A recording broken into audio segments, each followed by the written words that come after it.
নমস্কাৰ বন্ধু বান্ধৱীসকল, আপোনালোকে চাই আছে ইনফৰ্মেটিভ আছাম। আৰু বৰ্ষাপাৰাত অলৰেডি ৰাজস্থান ৰয়েলছৰ টীম আহি আছেহি প্ৰেক্টিছ কৰিবৰ কাৰণে, আৰু তাতে প্ৰেক্টিছ মেটচ চলি আছে। প্ৰেক্টিছ মেটচ চলি আছে যিহেতু তাতে য়শস্বী জয়ছোৱালে 34টা বলত 83 ৰানছ মাৰিছে, আৰু ধ্ৰুৱ জুৰেল যিয়ে 44টা বলত 104 মানে 104 ৰান মাৰিছে।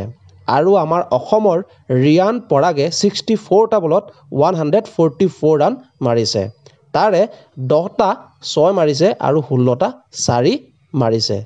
সেইবাবে সঞ্জু চেমছনে তেওঁক চাব্বাচি দিছে যে সঁচাকৈ ৰিয়ান পৰাগ এজন ভাল খেলুৱৈ, আৰু তেখেতক আৰু উৎসাহিত কৰিছে যাতে এইবাৰ IPL-ত ভাল প্ৰদৰ্শন কৰিব পাৰে।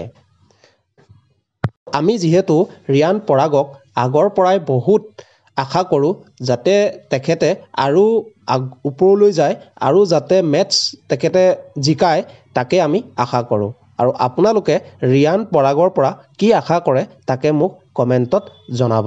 ধন্যবাদ।